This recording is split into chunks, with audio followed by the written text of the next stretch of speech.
barbering and hairdressing are kind of combining, and you're getting this men's hairdressing now, which is, I think, is great. The way the world's going now, it's always going to be better suited to it. But I still think you need to keep the traditional values of barbering alive, which is what I'm doing in my current shop. It's kind of, you're leaning into it a little bit with the modern way, but you're not trying to evolve completely to find it. I am who I am. I'm happy how that is.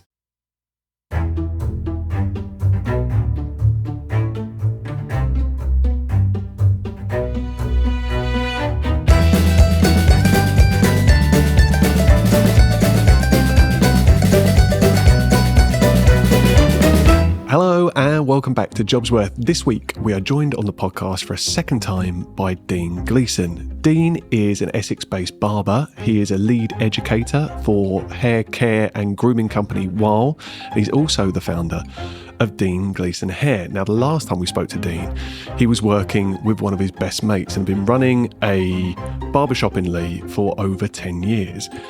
Over the course of this conversation, we find out why it was the right time to set up on his own. I love the opportunity to go back and have follow-up conversations with people that we've spoken to previously. It's been about 18 or so months since I first spoke to Dean, and a lot has changed in his life. What hasn't changed is his hunger and desire to work really bloody hard and achieve his goals. So I really hope you enjoyed the conversation. As always, if you listen to this one and have any feedback, thoughts or comments, please leave them wherever you digest the podcast, and stay tuned for next week.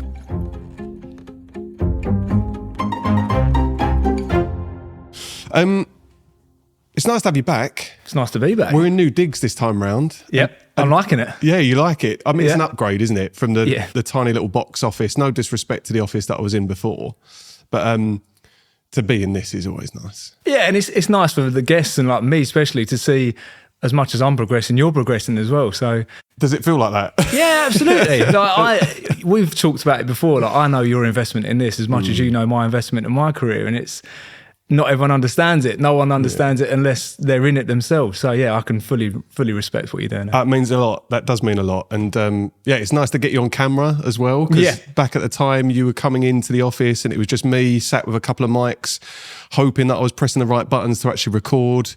A lot more people now know that there have been occasions where I've had full conversations and not recorded them, but that tends not to happen now. We've got to fake it till we make it. Exactly. So. There you go.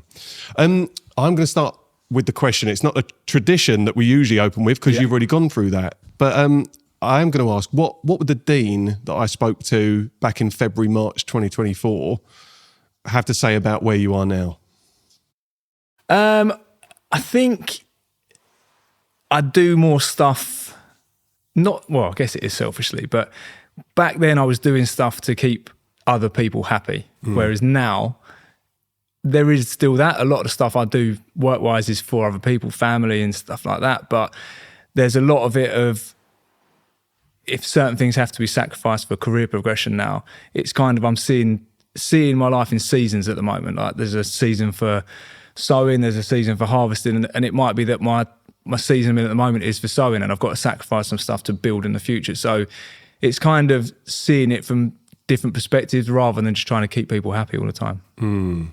Seasons of business was something I was introduced to speaking with Leanne, who was an episode that we had, 3 or 4 episodes ago now, but she introduced me to the phrase seasons of business in that you will not always feel like you are completely committed to growing something. And you do, sometimes that aligns with the season. So autumn, winter time, maybe we'll slow down and kind of just take our foot off the gas slightly. Does your season of business you're in now, does that align with the seasons? Are you slowing down or are you speeding up? Are you in the kind of... So I've kind of got this conflicting 2 jobs at the moment. So I've got my barbershop that is ramping up now because it's coming into Christmas season. Everyone wants their haircut looking fresh for the holidays. But then I've also got my education role with WAHL, which slows right down because everything shuts down over Christmas because there's no shows on because everyone's back in the shop. So there's stuff going on behind the scenes with WAHL, but actual show work and education stuff, it kind of takes a foot off the gas a little bit. But it's quite nice because it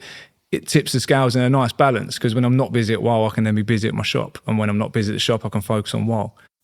Is that hard though, to have a foot in both camps? Because as you say, it's like being on a seesaw, right? As one side goes down, the other one goes up, and you've got to make sure you scurry to the opposite end. It's hard when you're trying to do both equally. But it's hit a point now where I'll have to not pick one over the other, but my focus will go towards one. And my natural progression at the moment will be focusing on WAHL and working my way up into the realm of like the corporate side of WAHL, because the barbershop will always be my barbershop, but I can't cut it till I'm 65 years old. I'm crippled now, let alone I'm 65. So, well, you said about the goal is or one of the goals is to grow your barbershop, and one of the biggest changes since we last spoke is a change of where your barbershop is and how you're working. So, you have now set up on your own. So, I have to ask, what led to you making that decision? It was. I mean, we spoke about this on the last podcast. I had a business partner, Asa, who's very well known in Leeds, one of the best hairdressers I've worked with. But we just hit a point where, because we've been mates for so long since school, there was kind of issues that were arising in the fact that it's a 50-50 partnership, but I wasn't in the business 50% of the time. And we viewed business very different. I view a business as in I want the business, and it's probably one of the biggest changes, answering your last question, with business side now. I want businesses to work for me rather than me working for a business, which is what was happening at the last shop. Was we owned the business, but we were basically just employed by it, working behind a chair 5 days a week.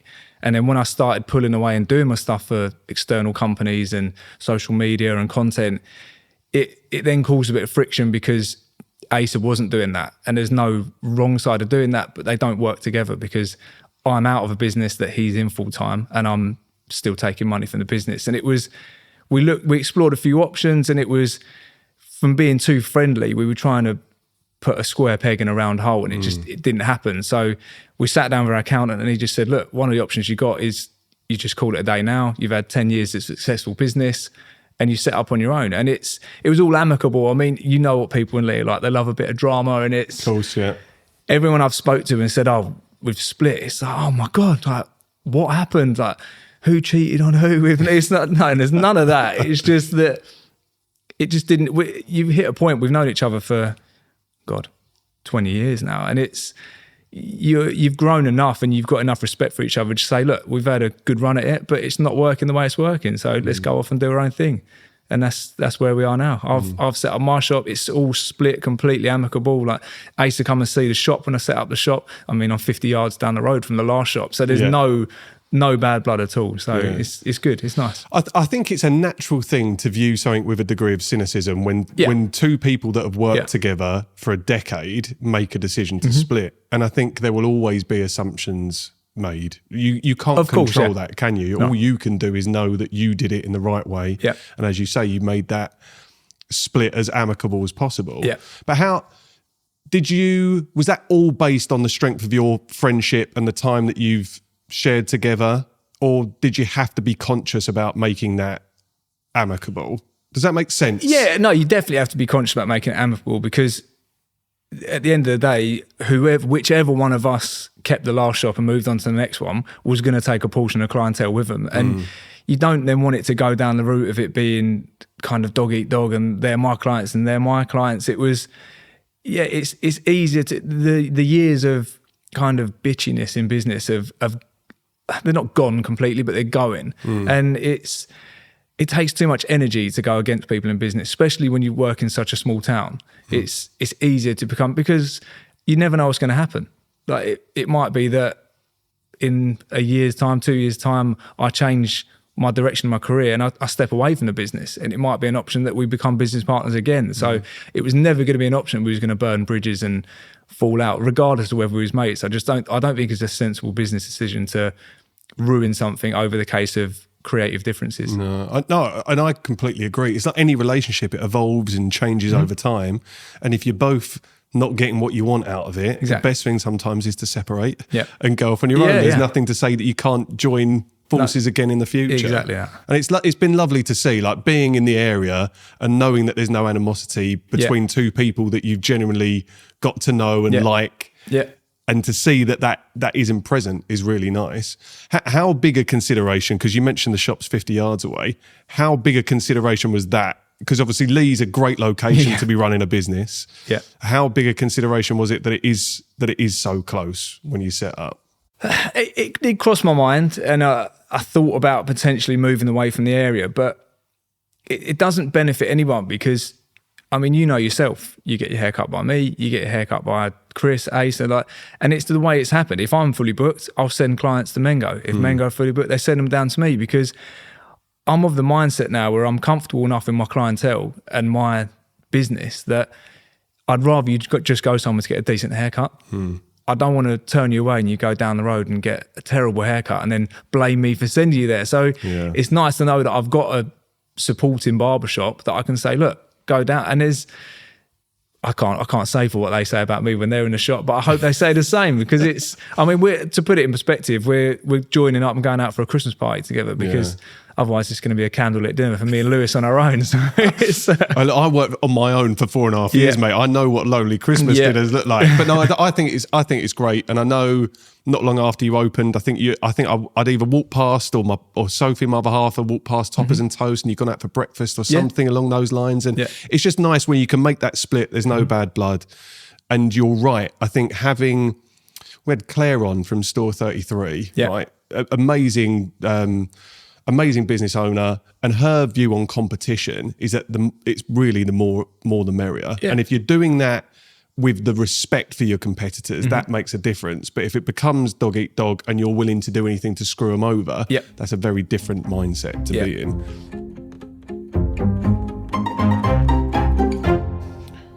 Has your definition of success changed now? So it's a new shop. Obviously, you're set. I'm going to go on to ask you what it's like kind of starting again. Obviously, you've got a client base, which is going to be more advanced than it was 10 years ago. But has your definition of success changed now?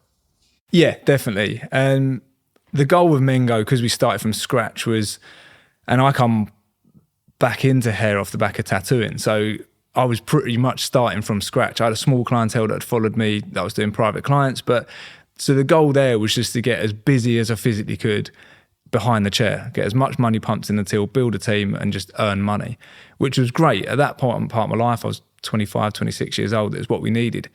Whereas now, my version of success is having that business running with or without me in it. Whereas Mengo didn't run as much without me or Asa in it. We was the principal people earning money in it, which is fine, but you can never step back from it. Whereas now I've got active job roles with other companies. I need to be able to step away from the shop and it's still function without me there. So success for me is not having to be there. Having a successful brand that's strong enough to hold itself if I'm behind a chair or I'm not. Yeah, because that's the difference between running a business and basically being self-employed, right? I think because when you're self-employed, you are still the main vehicle for generating income.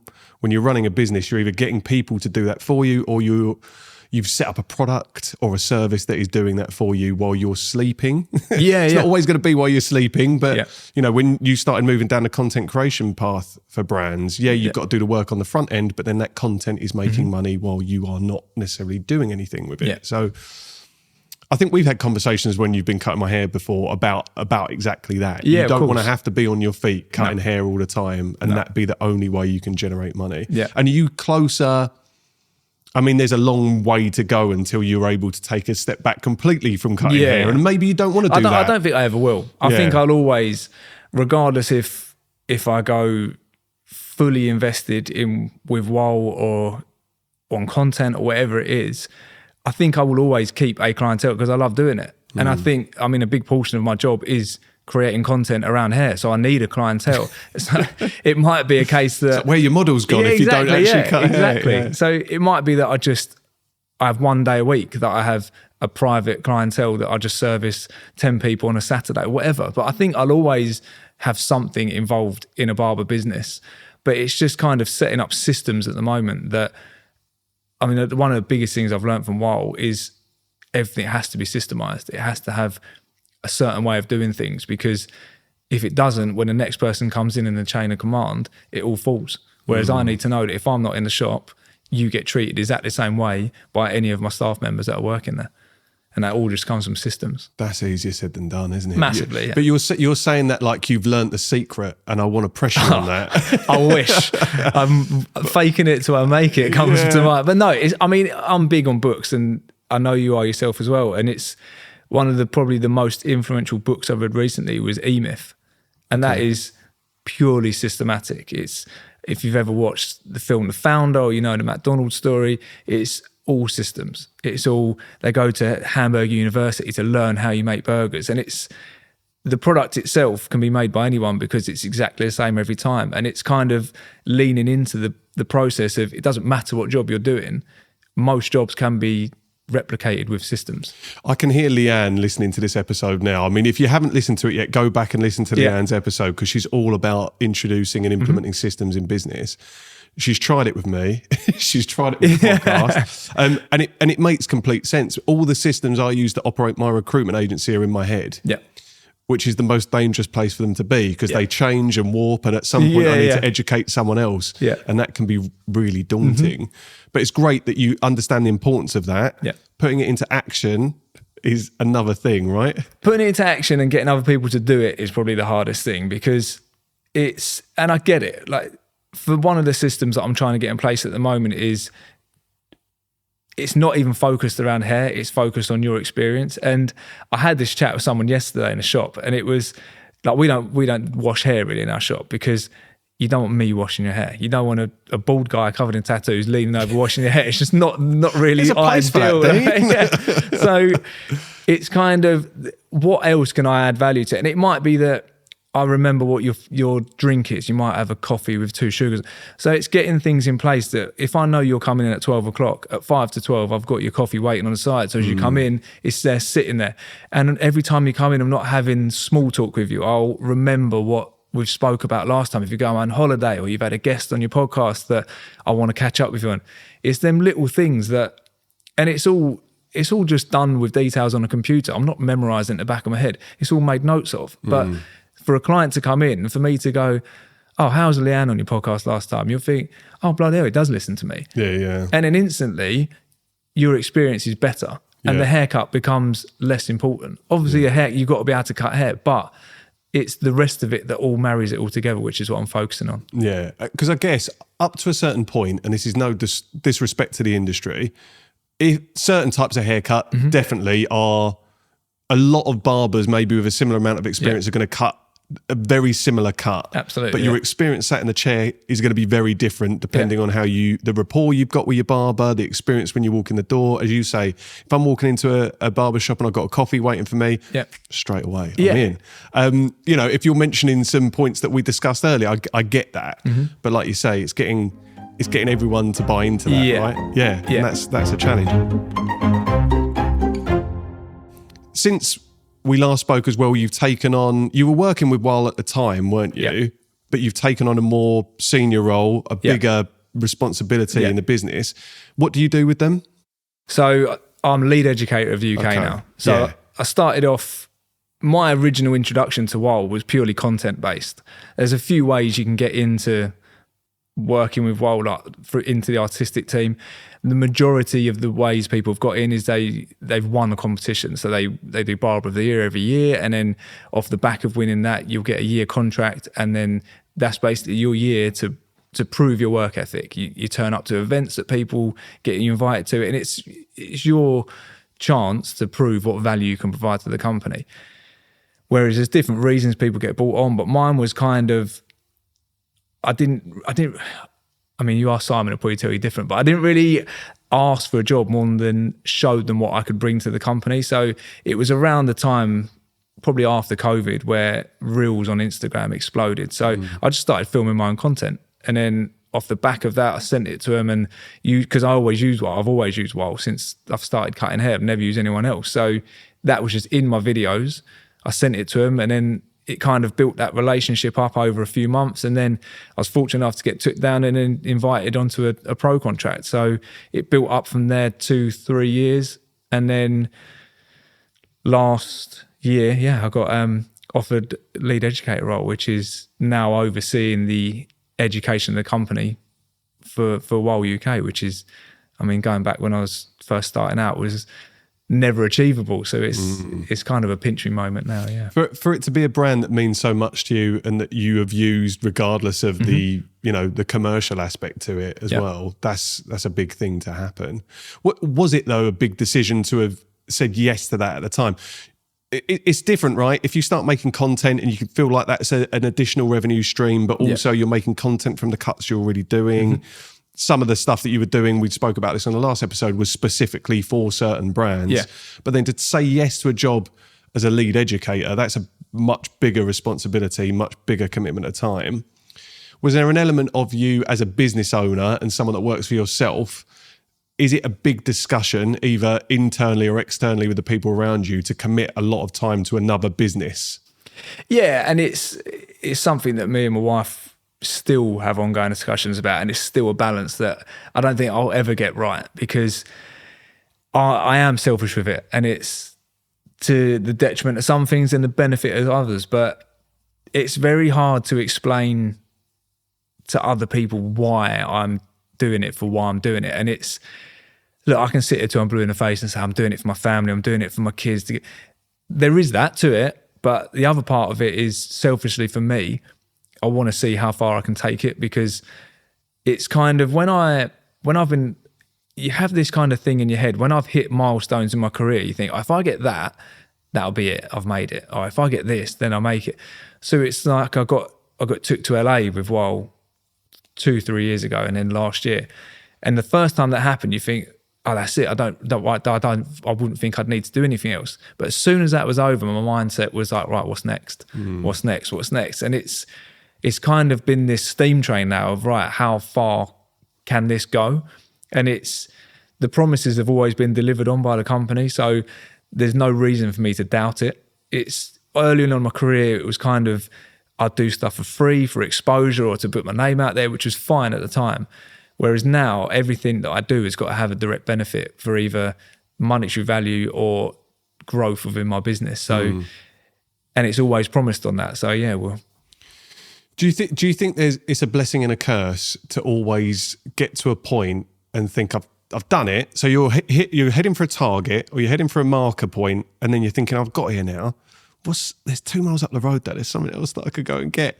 Do you just see that as a positive thing? No, yeah, I can understand why people would see it as a negative, but I'd be terrible if I didn't have that mindset. I'd get bored. I must have some form of undiagnosed ADHD, because if I sit down for too long and I'm not doing something, I'll get bored. And some people will hate it. I mean, it drives my wife absolutely crazy, but it's just how I am. It's how I'm wired. I was having a conversation with Sophie last night, and I was sitting there in bed, and I was stressed. I was stressed about recording the podcast today. I was stressed about going to do this event that I'm doing tomorrow. All of this on top of me running a business and trying to be a good dad and a patient dad and a good partner and all of these things. And I just said to her out loud, why am I doing it? Why do I do it? And then I woke up this morning, I'm like, I don't know why I do it, but I'm a lot more positive today, but I need to do it. There's something in you. You can't explain it. Like this, for instance, there's some people looking at this, they'd probably think you're crazy investing this much time and this much effort into doing it. But you do it. And that's the same as me. Like there's some things I do where people think, like Asa, for instance, trying to explain to Asa why I do what I do with the companies, he's got no interest in it at all. And you do sometimes sit there and think, it would be nice to be that kind of mindset. Exactly. It's all respect to, and actually I covet that ability sometimes to just be able to go, do you know what? I'm happy. This is enough. And I think we talk a lot about defining what enough is in your life. Some people are really good at it, but I think a lot of people that do run their own businesses are always thinking, what's next? What can I do? So I've achieved this. If you told me 6 years ago, I'd still be running a recruitment agency and turning over what I'm turning over, I would say, brilliant. Like stick. I don't need to do anything else. But no way am I happy and settled with what I'm doing. No. So you're always looking for some way to spend your time. And I just wonder if that's the mindset that you were in as a business owner or an entrepreneur, whatever you want to call yourself. Maybe as a creative, or maybe there's a specific trait that we've got in our brains does not allow you to sit still. Society, I think, has a part in that too. Right? Absolutely. I think it'd be naive to not to not say that there is a societal pressure to do more. So maybe we're also open to that. Yeah, absolutely. Yeah. And I come from, my upbringing was, my dad was in the police force. He was working all the time, but it was never a bad thing. It was never, I never see that as that, oh, he's working all the time. It was just, that's how it was. It was work. So maybe I get that work ethic from him. I mean, he's the complete opposite to me, doesn't touch technology, doesn't use AI, wouldn't even know what this is, but it's the actual drive and the work to provide, I think definitely comes from him. And it's just my outlet. And it's, some people play golf, I create content. That's just how it is. That is my kind of steam release of a bit of an outlet. Yeah. Okay. Do you find, I mean, we've kind of talked about the synergy between cutting hair and creating content. Do you find sometimes that the goal of creating content takes away from the joy of cutting hair, or your ability to become really mindful about the task at hand, or are you always got a lens? And I talk about this with some people that specialize in social media. Are you always looking at something, framing it up, thinking that'd make a bloody great reel? Yeah, so there is that to it, but I'm quite conscious now that I'll separate the two. Right. More so because I don't want you coming in for a haircut thinking, fuck's sake, he's gonna film this today. I'd like it. I'd absolutely love it, Dean. I'm actually offended that you haven't done it. Next time you're in. But it's there is that kind of thing that I need to. My clients are my clients. They're not models. Not all. Some of them love it. And that's kind of, I've got clients that come with me to shows because they love being on stage and they want to be in the limelight and they love that. And it's kind of finding that niche group. But what will happen is I'll get my brief from WAHL with the videos that they need me to cover. And I'll go through my diary and I think, right, you, and you will be good for me. And then I'll contact them. But it will always be at the end of a day, or it will be on a morning I've got free. I'll try and separate it from my working day, because getting in and out that mindset, not even just for me, like with Lewis and his clients, if I'm tripping over tripods filming haircuts and his clients sitting there thinking, what the fuck's going on there? It's not good. So I try to keep it separate as much as I can. Yeah. So important to say that Lewis has a chair in Dean Gleeson Hair now. And I think that my other question was going to be, how do you put boundaries in place? But that sounds like one of the boundaries that you put in place to kind of differentiate between a client day or part of a day and a content part of the day. Yeah. Cool. I just want to ask just really quickly, let's talk about Ed from Local Merchant. My virality. You shaving his hair. Yeah. Just talk a little bit about the response to that video that you put up. Just for, if this camera's on, just for haters out there, I hope it's on. This was Ed's choice to do this to his hair. It wasn't forced, it wasn't paid, it wasn't any kind of split-second decision. Ed come in and wanted his hair buzzed off. And to even my fact, I thought, like, Jesus, like he's at the time particularly great hair as well, wasn't it? Really like nice long, hair. and it was.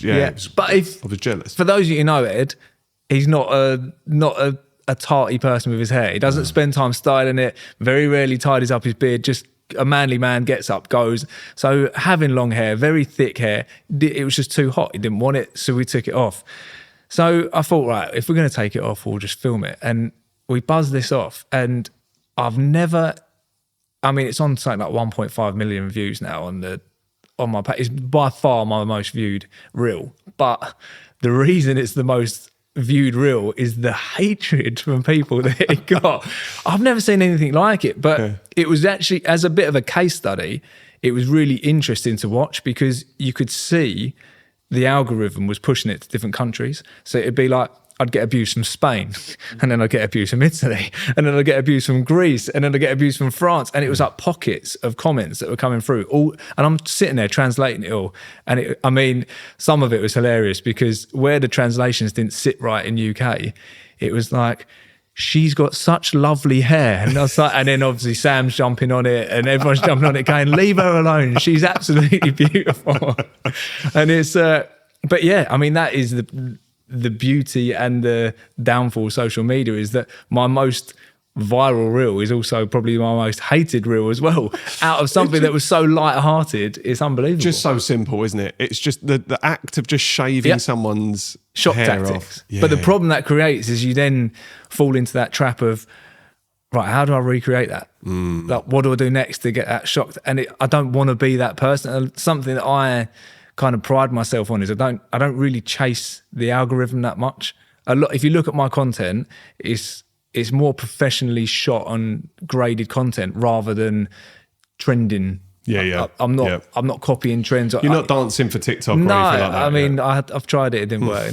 But it's the stuff I shoot. I always say there's two ways you can use social media, and I've got people that I work at WAHL do it. You either earn money from the platform itself for views, or you'll earn money from companies for creating content for the brands. And that's more my route. I'd rather do professional content that might get less views, but has a more engaged audience, rather than getting 26 million views. But it's all because they're hating on you. Isn't it hard though?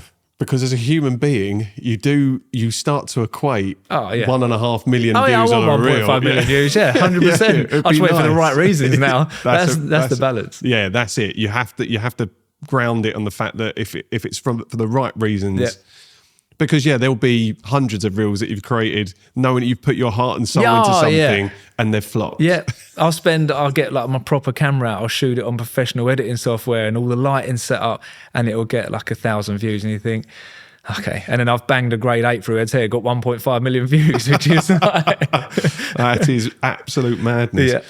You got 3 kids. Yep. They're all a bit older now. 2 jobs, a business. You've got Alice. So, I mean, a relationship that you have to keep fit and healthy as well. Yeah. So how do you fit it all in? I don't. It's a simple answer to that question. I don't. Yeah. And it's like, if I'm completely honest with you, I don't. And it's something we have conversations about all the time. And there is, from an outsider's perspective, they would definitely say that I need to prioritise different things to what I do. And I do. Like, it's not even hiding away from the fact there's definitely issues and stuff that I need to resolve and find better balance for. And but I'm learning on the job. It's as new to me as it is to Alice and it is to the kids. Like, I've not been doing this new role for 20 years. I've been active in it for 12 months. So it is finding that, and it's like the support's definitely there from both sides, but we view things very differently, and I've got to take compromise and view things from Alice's perspective as much as she's got to view it from mine. And she's great with the kids. Like the kids are very kind of, I'm conscious of the age they are at the moment. They're 6, 5 and 2. So they're at a very impressionable age. And there is times which is the balance now with the business, that I don't want to have to work in it all the time, because I want to be able to take that time off to go watch a play or go to a parent-teacher meeting, rather than being banged out trying to earn money all the time. Because then when I am away for a week at a time with WAHL or something, it's then more doable. Do you get the balance that you wanted now? It's hard, isn't it? Because you're still growing a brand new thing.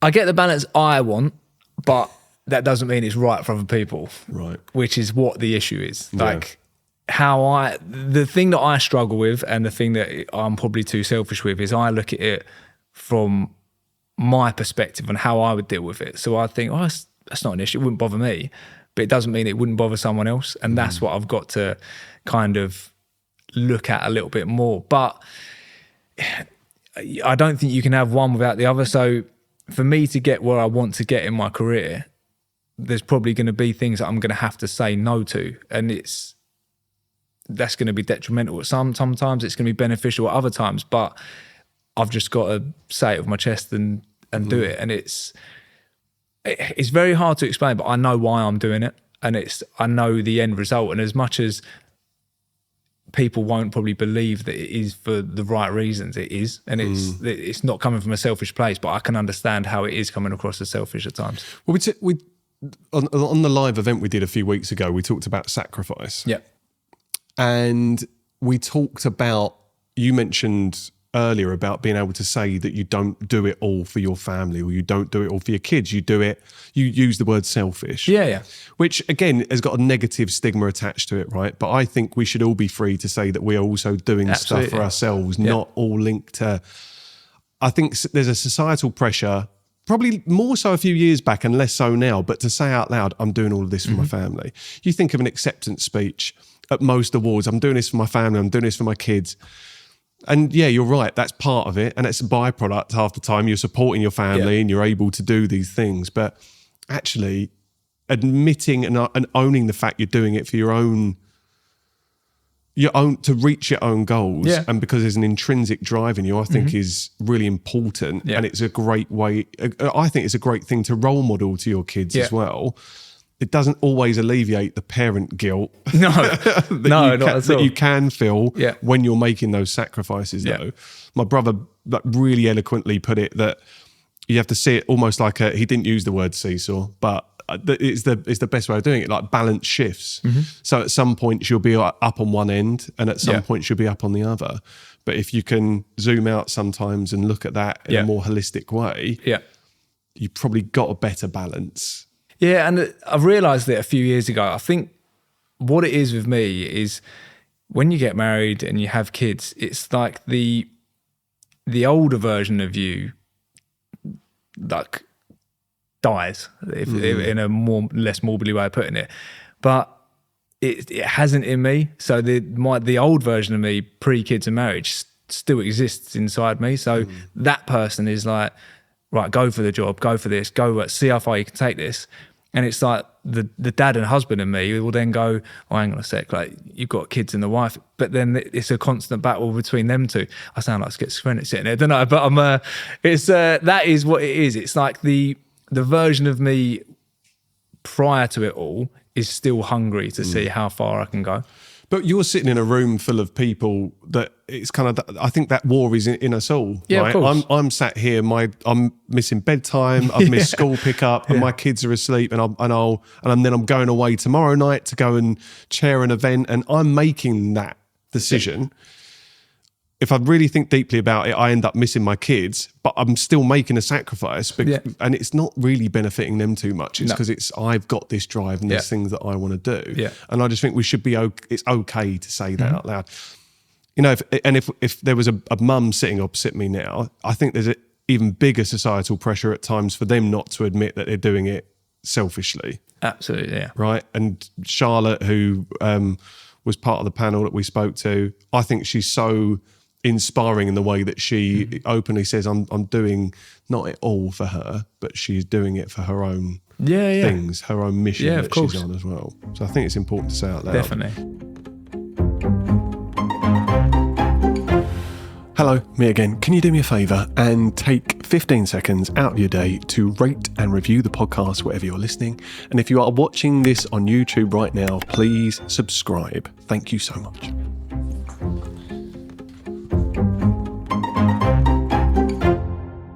Are there days where you wake up and wonder, is it all worth it? It's hard work, right? Running your own business, doing 2 jobs. It is hard, but I've never, whether that is going to come or not, I don't know, but it hasn't happened yet.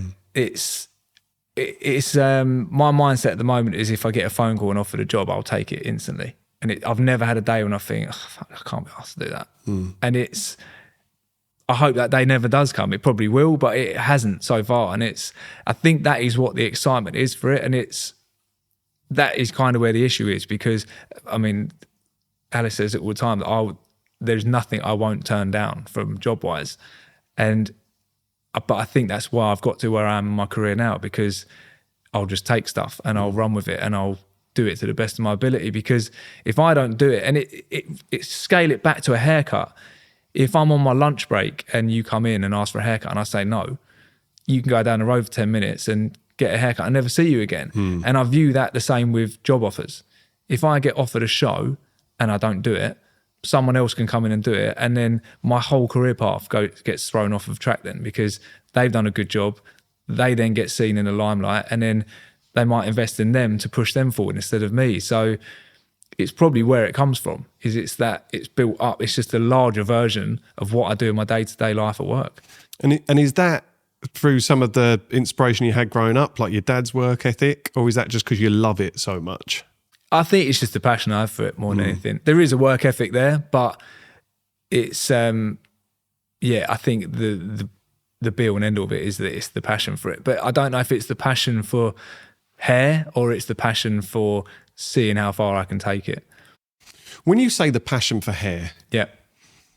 let's dig into that a little bit more, because it's such a versatile world that you're operating in now, and some of the stuff that you're doing is slightly more artistic and creative now than in quotes just cutting hair. Yeah.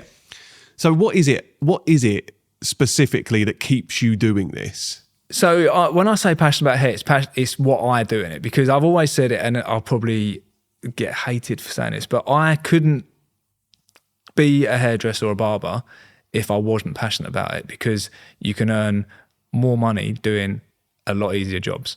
You're on your feet 9-10 hours a day, you're working holidays, you're back to back all the time. And it's, for me personally, I'm not saying there's anything wrong with it, but for me personally, just to cut hair 5 days a week and have nothing external like content or shows and stuff, it wouldn't be a big enough drive for me.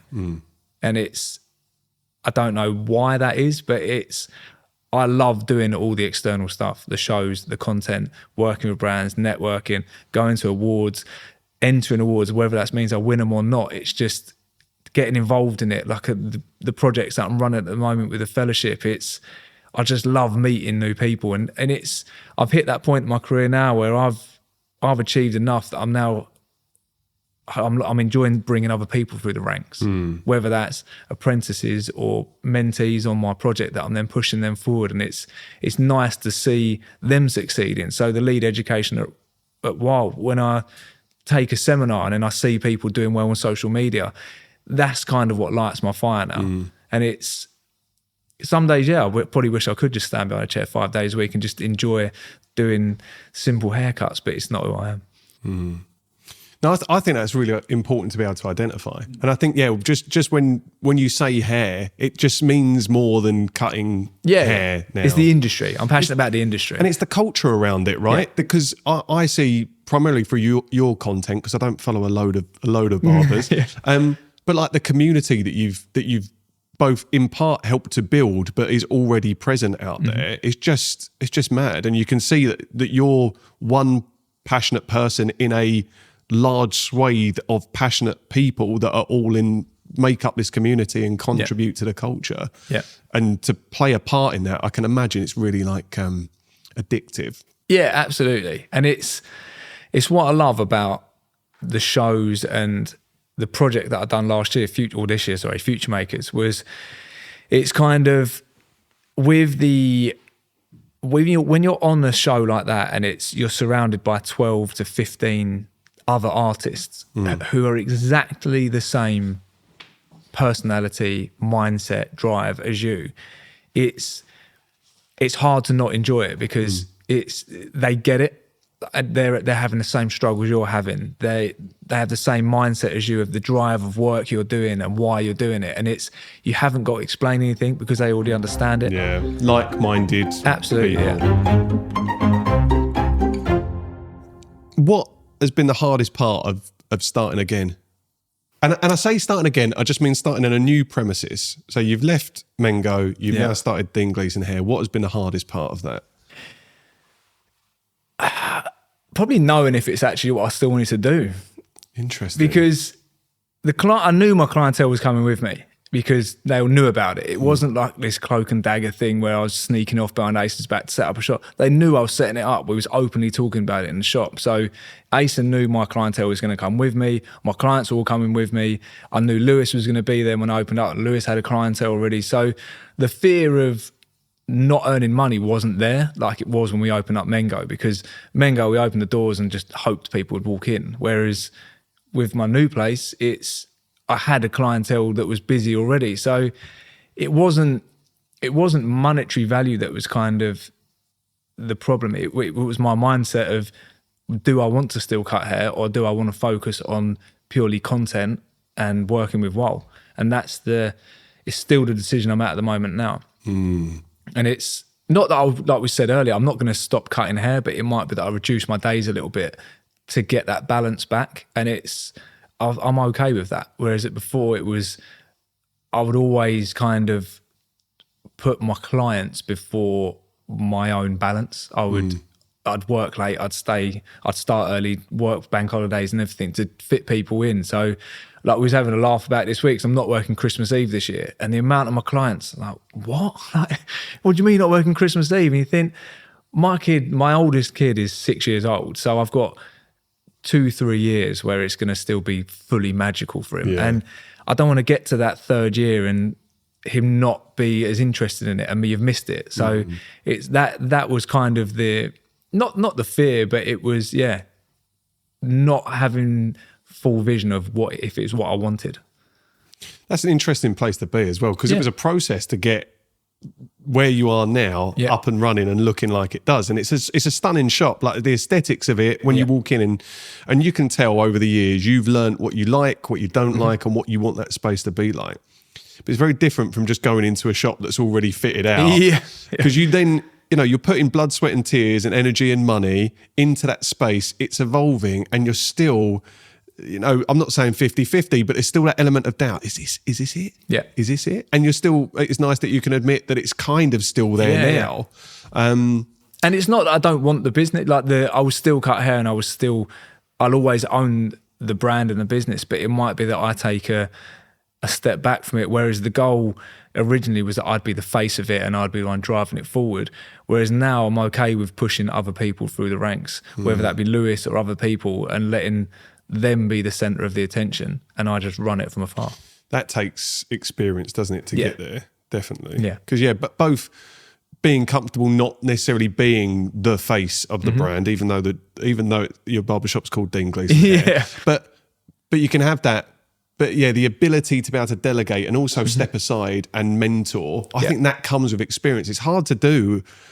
I don't want to put an age to it, but I'm going to. It's hard to do in your mid-20s, say, but easier to do as you go through life. Maybe becoming a parent helps with that because you are a mentor to your kids, for better or worse. And it's hard because, some of my clients have been with me since I cut hair 18, 19 years ago. So there will be a portion of that clientele that I'm going to have to pass on to other people. And that's going to be the hardest part, because it's almost, you're not picking and choosing your clients, but you are subconsciously, because you're saying, right, I've only got a day or 2 days that I can cut hair. There's only so many people I can fit in. So it's trusting your staff enough that they're going to deliver as high results as you have been for 18, 19 years. That's where processes and systems help though, right? At least in the customer service. So you can't control the quality of every cut that comes through or goes out the door. Yeah.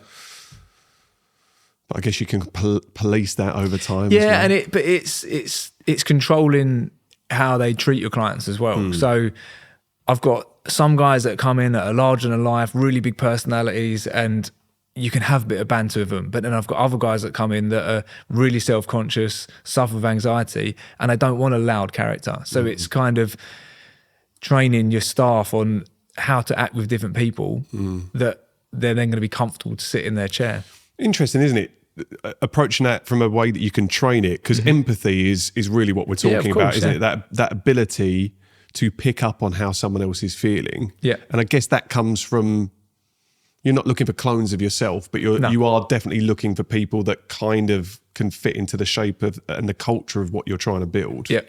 So, and it's, me and you, I think one of the reasons me and you resonate with each other so much is we've both had similar struggles at different points in our life. And that is the beauty of the industry for me, is that I learn as much from my clients as they learn from me. And it's nice to have that kind of personal investment in your clientele. Like some of my clients now are my closest mates, just because I've got clients that I've seen them have kids. Their kids have then turned into adults, and I'm cutting their kids' hair as adults, which makes me feel well old. So you've had them for 18 years. I've been cutting hair for 18. So they're now, some of them are now going on and having their own kids. So it's 3 generations into a family. Yeah. And you don't get that. And there's not many other jobs that you get that in. Well, when you talk about friendships, right? You probably see most guys every 2 or 3 weeks and you're sitting down for 45 minutes and having a chat. I don't know how many guys see their mates every 2 to 3 weeks and sit down for 45 minutes and have a chat. Mine will be ripping me watching this because I'd never see my own mates, really. Like, nowhere near as much. But that's it. Like when you think about the quality of the relationship and probably the quality of the conversation, you are engaged one-to-one. I remember the first time round when you came in was talking about really the service that a barber shop, and specifically your barber shop, was providing. It's like therapy. Yep. There are very few occasions where a guy gets to sit in a chair and have the focus be on them. So that's first a bit of self-care, which is usually for a lot of guys getting their hair cut. And then to have a conversation, which after the first few times, you can only talk about the football so much. You can only talk about what's happened at the weekend or what the kids are doing before you do open up something. Yeah, of course.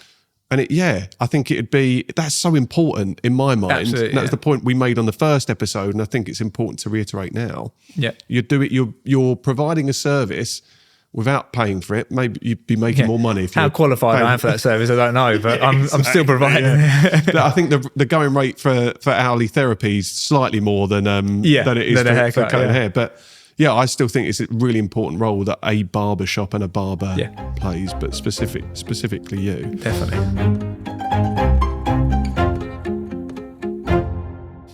Is it hard to differentiate yourself? You're going into this now having had 10 years of experience of owning a business, 18 years experience cutting, but it is still a barber shop, regardless of how you cut hair and who you've got coming in. Have you got it in your mind about how you differentiate yourself? Or are you kind of, I'm going to carry on doing what I've been doing and that's okay? Yeah, I'm not trying to reinvent the wheel with the shop. It's kind of, I just want to do good standard haircuts and provide a service for someone that, regardless of what that might be, and it's working out what that value is, because some people's value is 45 minutes in the chair, really high level haircut, and they don't want anything else, or they really enjoy the bells and whistles. They want the nice coffee, the hair wash, everything like that. Whereas some people's value is they want to get in and out of the chair as quick as they possibly can. So there is this hybrid now where barbering and hairdressing are kind of combining, and you're getting this men's hairdressing now, which is, I think, is great. The way the world's going now, it's always going to be better suited to it. But I still think you need to keep the traditional values of barbering alive, which is what I'm doing in my current shop. It's kind of, you're leaning into it a little bit with the modern way, but you're not trying to evolve completely to find it. I am who I am. I'm happy how that is. I'm going to ask you this question. I think I already know the answer. Do you suffer from imposter syndrome? Not as much as I used to. Okay. It's not as definitive as I thought the answer would be. I thought it was going to be a straight no. And I don't mean that in a derogatory way, but I just get the impression that you know yourself enough and your craft. Yeah, no, I definitely do. And it's job-wise, no. Like, I don't suffer. Like when I go on stage now, definitely not. That was where I used to suffer with it the most, was I'd get a job or I'd enter a competition and I'd instantly talk myself out of it because I thought, I didn't deserve to be there. I've not been cutting hair long enough and all this. Like, it's just self-talk, really. But it's the imposter syndrome now for me is kind of, it's in the back of the mind, but yeah, I control it now, whereas it used to control me. So yeah, nice. That's a superpower, man. It really is, because I think so many people do suffer from it. Yeah. You could be doing something for 25, 30 years. For some reason, I always say I'm not going to bring my brother up on the podcast, and he always does come up. It's like he's my shadow or something. But I always thought that my brother would say he doesn't suffer from imposter syndrome. And he sent a text the other day and he said, I need to get back at the easel to negate my imposter syndrome. I was like, how? I'd say it's switched now. My imposter syndrome probably used to be wholeheartedly in my career. Right. My imposter syndrome now is probably in my personal life. It's like I probably tell myself I'm a better dad than I actually am, which is where that imposter syndrome probably sneaks into the personal life now. And if I was to look myself in the mirror and be 100% honest with myself, I'm probably not what I should be at home. But that's the balance. Yeah, that's really tough, because I think that would be the same for a lot of dads listening to this. Yeah, absolutely. I think if you're sat there as a dad looking in the mirror going, I am smashing the shit out of this. This is A star, 10 out of 10. I question maybe your ability to be introspective and really think about what it is.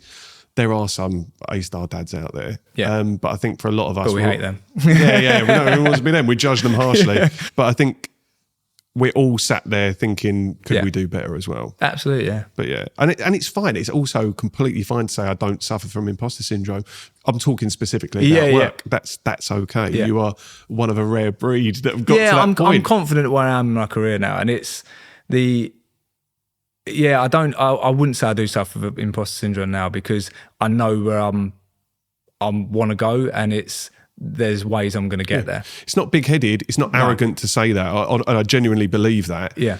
I don't have imposter syndrome running a recruitment agency. I have a lot of imposter syndrome hosting a podcast. Yeah. So, there's different elements, right? You push yourself out of your comfort zone. Yeah. Maybe if your journey and what you're doing now in your career pushed you a little bit further out, then...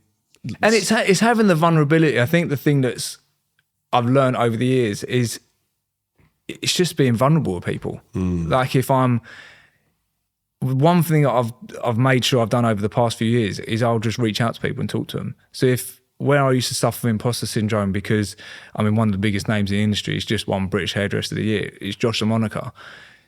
Years ago, you'd think, there's no point me entering that competition because Josh LaMonica's entered it, and I wouldn't bother. Whereas now, I'll message him or I'll speak to him and say, look, I love what you done last year in the competition. You got any tips for it? And then they're on a level playing field then. And it shatters that imposter syndrome, because the person that you put yourself against that you could never attain a title against is then you realise they're just the same as you. They've got the same fears as you. They've got the same worries as you, and it just gets rid of it. Yeah.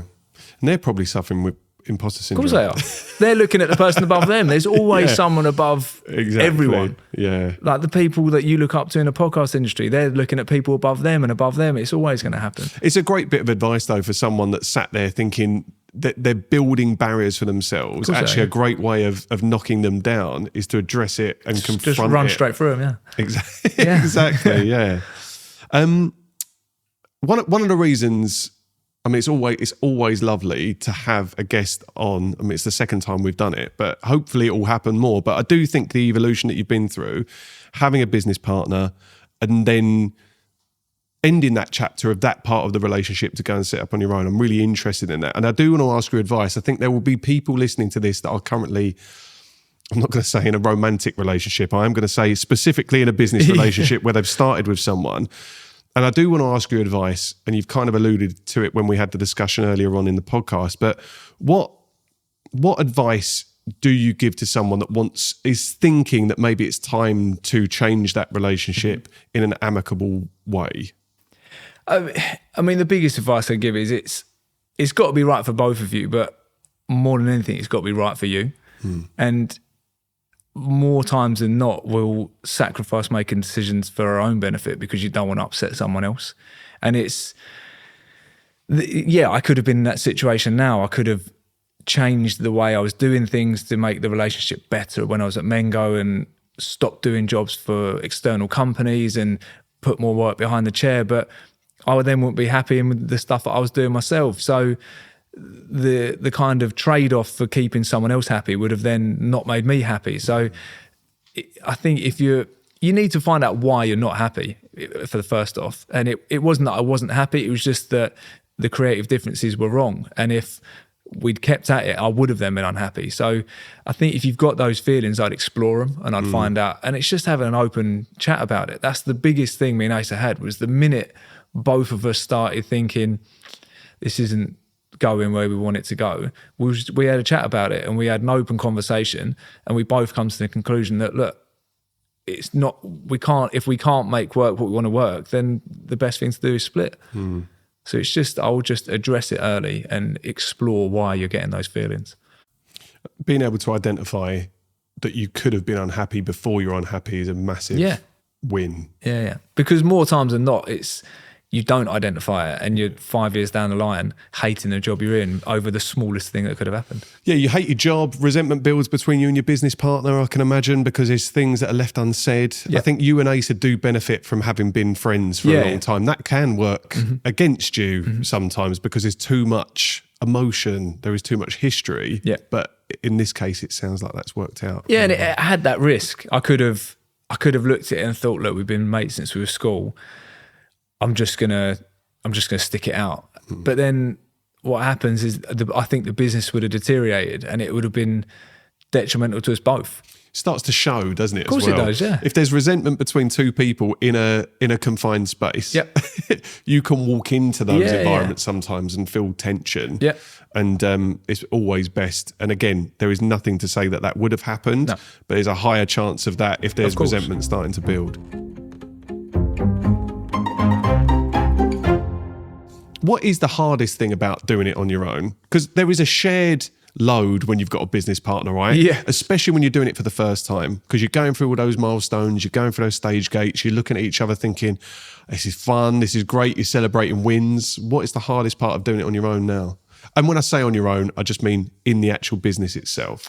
I think it is that. I mean, I've got the benefit of Lewis's working there, and it's in the day-to-day life, you've got someone to share your wins with. But it is that kind of when you go home and you're behind closed doors, you haven't got anyone to share that kind of drive with and passion with, because you try and detach it from home life. So I don't want to go home and burden Alice with all my work stuff, but it could be something that's really exciting's happened at work, or I've got a tough decision I've got to make at work, and it's having that sounding board sometimes. I mean, I'm my own worst nightmare. Sometimes I do need someone, and Ace used to be this person that would kind of bring it back down to reality a little bit, and it's for a good reason or a bad reason. I've not got that anymore, so I might run away too much with something, or I might not run enough. So it's kind of having a business partner's definitely got its benefits, but there's downsides to it as well. So it's hard being on your own, because it's all your decisions. You've got to make the decisions. Some will be wrong, some will be right, but you've got not anyone to blame, but you've got no one else to say, like, look, what do you think about this? Yeah, you lose that sounding board, at least in the business day to day, and you are ultimately accountable for better or for worse. Yeah. So if it goes right, it's all on you. If it goes wrong, it's all on you. Yeah. And that is the double-edged sword, isn't it? And like with Mengo, when I stepped away from the business, when I was still working there to do shows, I knew 100% the business was being looked after because Asa was there. Whereas now, I guess that is the biggest problem with Dean Gleeson Hair, is when I step off to do a show, there's no one in ownership position running that business, which is like, there's not a problem with that at all at the moment. Lou, I trust Lou wholeheartedly with the shop, but there's no one that can make managerial decisions, and that's going to be something moving forward. If I do step away from the shop, I'm going to have to bring people through the ranks that can make those decisions and can run the business. Well, you know what it's like having created two brands now, right? It's your baby both times, and hiring someone never puts that level of responsibility on them. No. So you just can't, it's not apples for apples. You just can't swap someone in the hope. No. So having a business partner, again, you've got that shared interest, which it's why I've always hired on personality rather than skill set, because I need to know, one, I want to work with you for 5 days a week, and two, if I leave you in charge of the business, you're going to run it how I want you to run it. Whereas you could be Vidal Sassoon, but if I don't like you as a person, then I don't want you running my business. Yeah. Because they become the face of your brand. Yeah, of course they do. And the representation of what you've built. And that's a lot of trust. Lou's head's getting like this at home listening to this episode.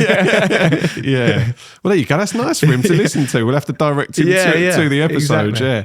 What's next for you, mate? So obviously you've got Dean Gleeson Hair, you've got the new role within WAHL, so new 12 months or so into this new position with WAHL. Yep. So what's next?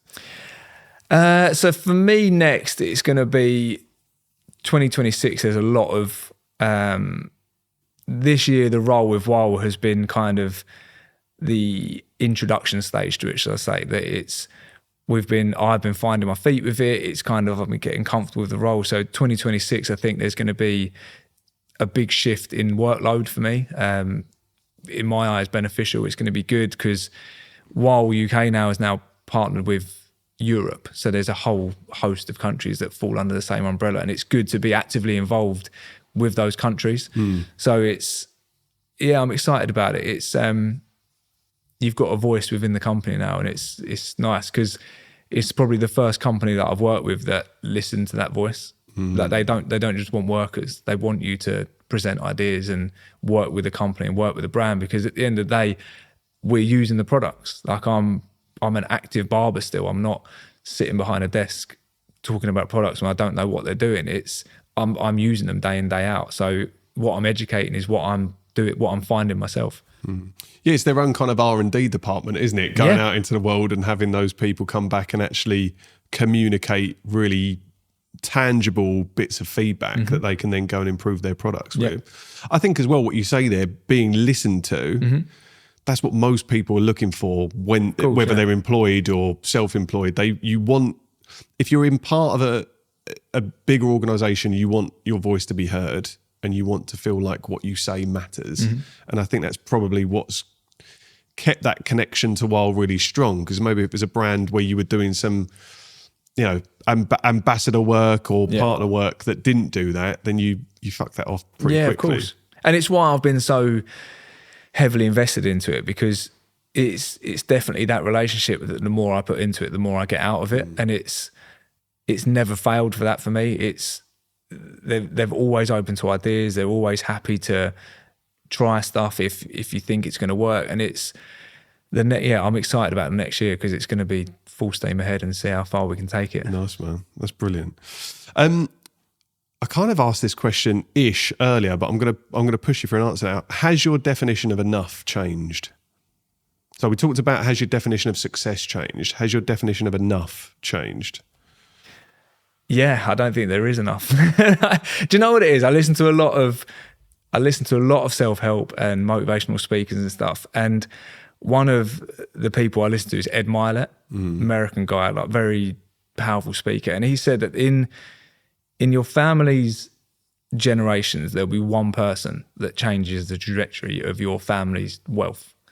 And I've not come from a poor background by any means, but I'm excited to see if I can be that person that rockets it.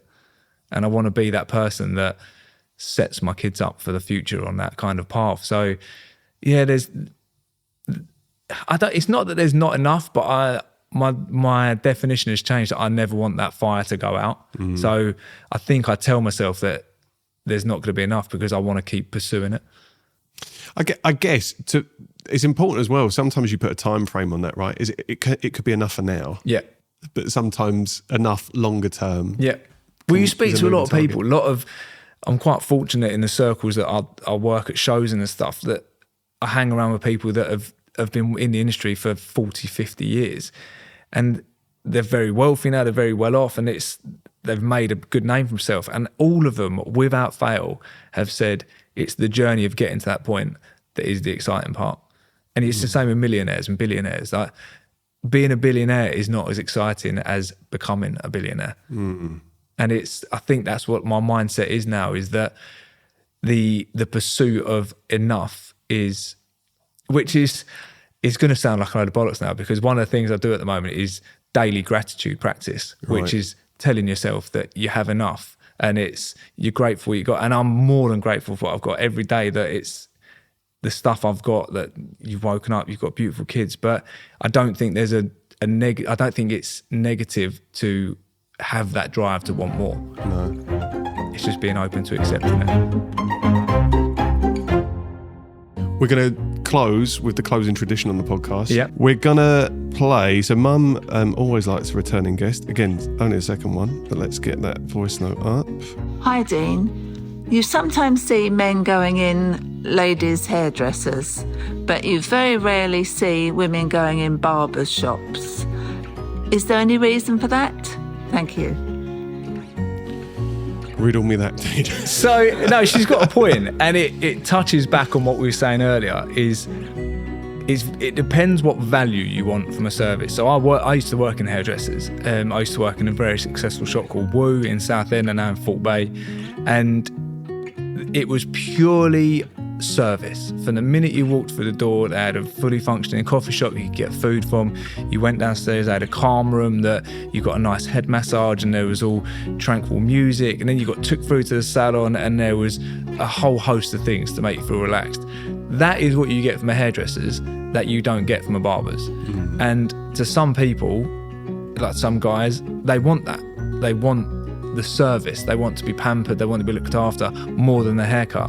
Whereas most barbershops, you're going in for a haircut. And that's the biggest differentiation between it, is that some people want that service. They want the bells and whistles. They want to be looked after and come out feeling like they've drawn as much value out of that service as they can. And there's nothing wrong with that. And I think that's a lot of why women love going to the hairdresser so much, because you come out feeling amazing. Whereas it doesn't work as much with men. Unless I employ someone who's going to create that service for you. You don't want me doing that.